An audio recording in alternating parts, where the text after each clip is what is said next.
About 2 years ago, I made a video criticizing a highly popular anime. People loved it. I should do the same thing again. I'll get the same response, right? Right? Frieren has many writing flaws. I've made in-depth videos covering them, but this will be an overview of the first half of Season 1. The first and biggest is show versus tell. Show don't tell is writing advice that says you should show things through action, words, and senses, rather than with exposition. I half agree with this. I say show and tell. Telling is fine as long as you show it. Sadly, Frieren relies heavily on telling and doesn't have enough showing to go along with it. Character development is something I see the story praised for a lot, but the delivery of it is poor. Characters will literally sit down and tell you what they value, believe, and think. The majority of the first episode is just characters talking without any action that supports the character development that's being told to us. Let's look at the scene with Kraft, Hyder, and Frieren discussing heaven and the goddess. This is supposed to be extremely important to all three. Kraft is a monk, Hyder is a priest who has died, Frieren's major goal is to get to heaven to find Himmel. Yet they just tell you this without dramatizing it. There's no action that supports their beliefs, just a conversation. I believe in heaven, I don't. Okay, cool. That's it?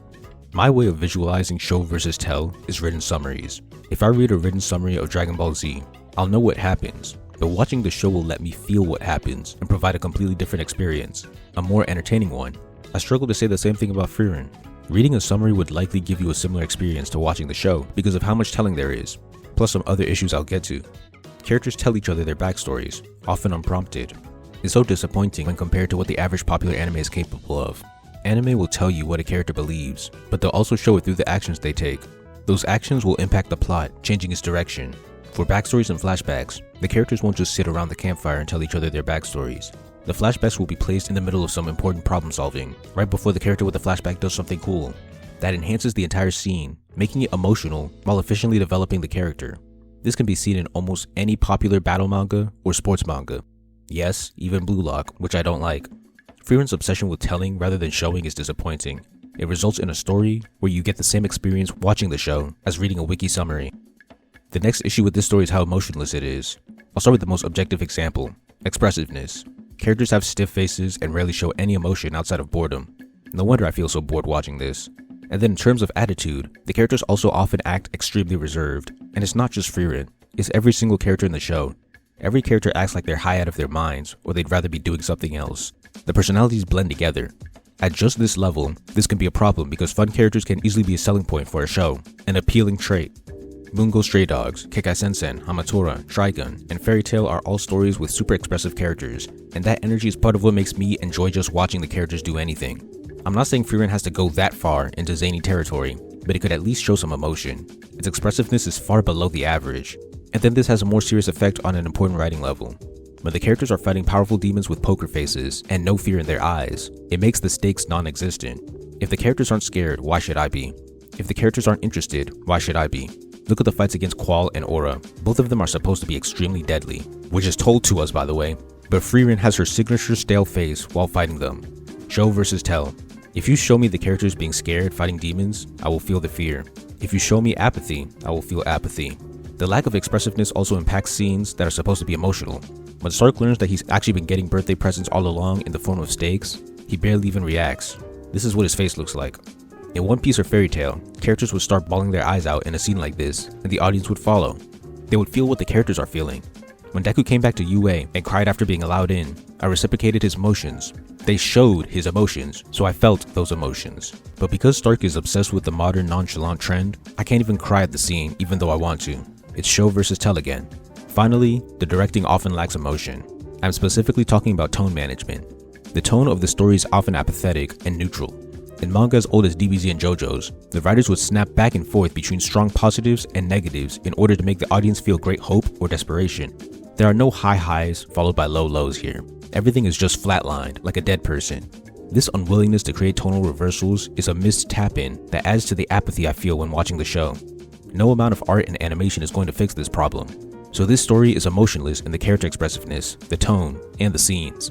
It makes the characters harder to enjoy, it makes the stakes feel weaker, and it severely dampens the impact of any dramatic scene. This is once again a basic writing technique.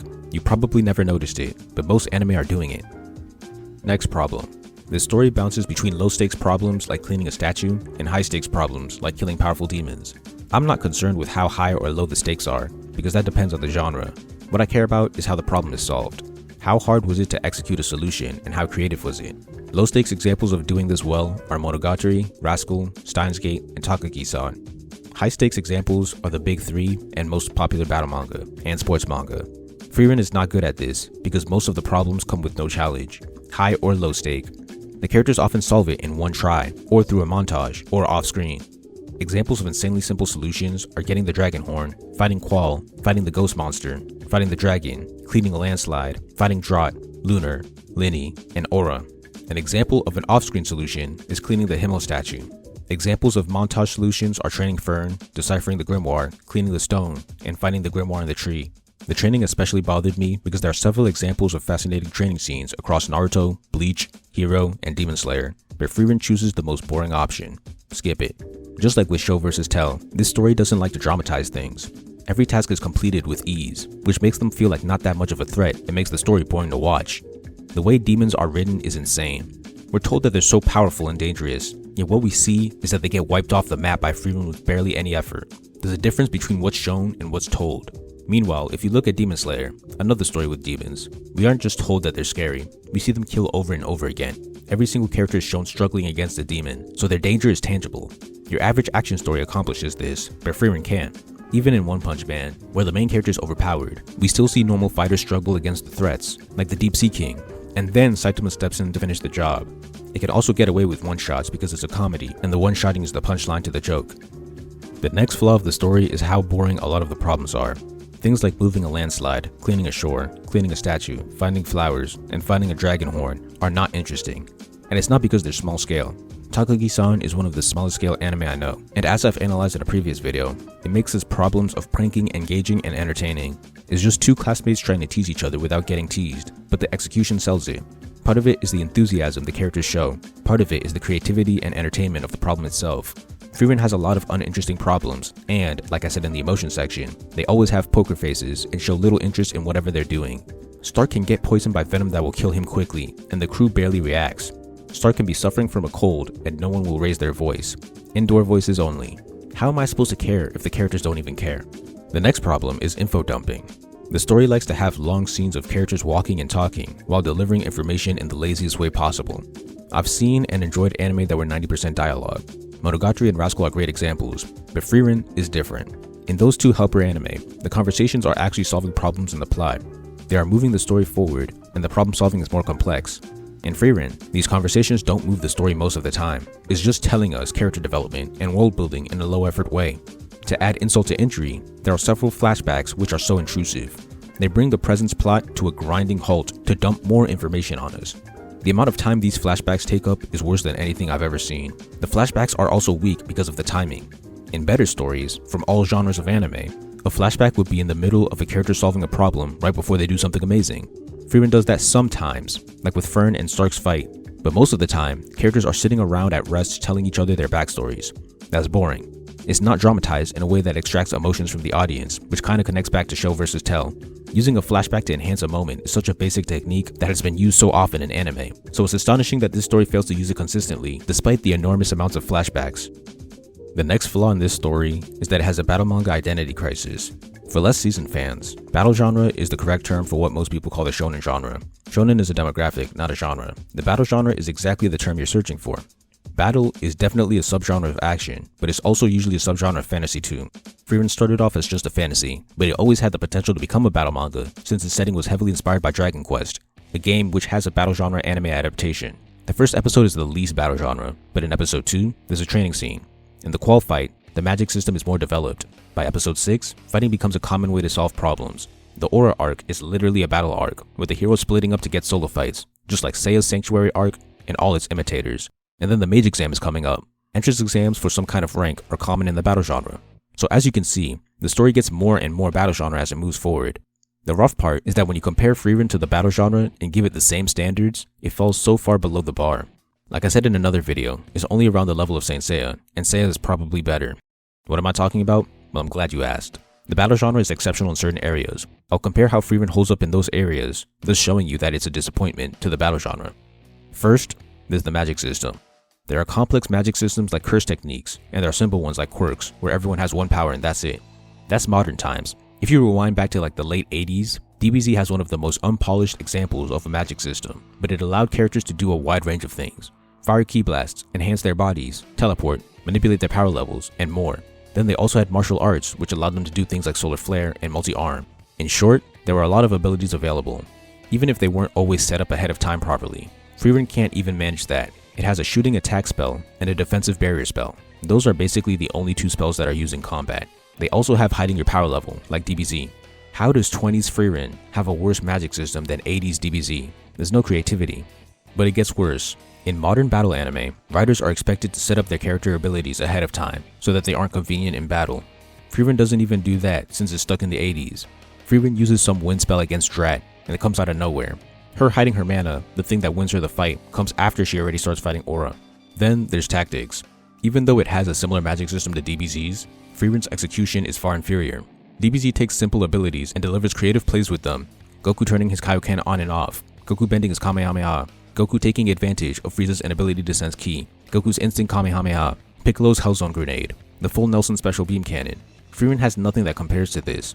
The best it can muster is Fern wins because she's faster, Stark wins because he's stronger, and Frieren wins because she has more mana. And then when you compare that to the things modern battle manga do, it's a bloodbath. I have a whole playlist analyzing fights if you don't already know how deep it gets. Even 90s Yu Yu Hakusho has better tactics. Third is the frequency of fights.